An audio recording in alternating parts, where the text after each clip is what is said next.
की बाजू एकदा असा निघतो हा हात आपला इथंच आहे आणि ह्या हाताला तुम्ही काय करायचं मागं फक्त पिन लावायची.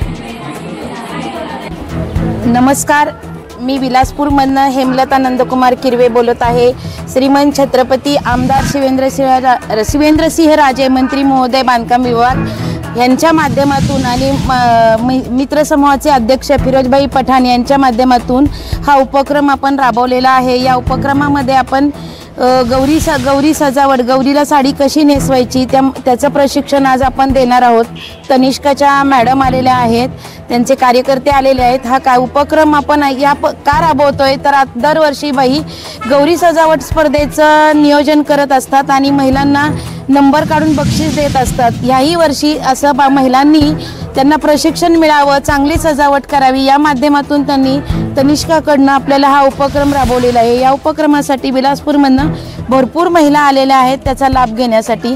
बाई दरवेळेसच हे नवीन नवीन उपक्रम घेत असतात आणि ह्याचा फायदा सर्व महिला घेत असतात. त्यामुळे महिला आमच्या फार खुश आहेत आणि कार्यक्रम आज छान होणार आहे. गौरी सजावट स्पर्धेचं साडी नेसवायचं नेसवून दाखवायचं चालू झालेला आहे कार्यक्रम. महिला भरपूर संख्येने उपस्थित राहिलेल्या आहेत आणि अजून येत आहेत. कार्यक्रम आपल्याला हा छान पद्धतीने दरवर्षी म्हणजे प्रत्येक कार्यक्रम हा छान राबवला जातो आणि त्याला उपस्थिती पण भरपूर असते.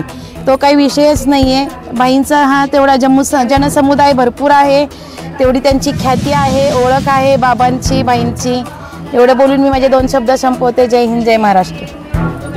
आज जे मला बोललं होतं की ह्या महिलांना शिकवायसाठी, तर मी आज ह्यांना 4 प्रकारचे वेगवेगळे प्रकार शिकवणार आहे. गेले 35 ते 40 वर्ष मी या क्षेत्रात आहे. विविध प्रकारे मी साड्या नेसवल्यात, बाहेर जातो, ऑर्डर घेतो. तसंच बाहेर मुंबई पुण्याला मी जात असतो. पण ह्यावेळेला मला पठाणबाईंनी एक चान्स दिला की आपल्या साताऱ्यातल्या महिलांसाठी तुम्ही हे करा म्हणून की शिबिर घ्या, त्यांना शिकवा. तर त्यांचा आज योगदान चांगलं मिळालं आहे आणि महिलाही शिकत्याल ह्याची मी गॅरंटी देतो.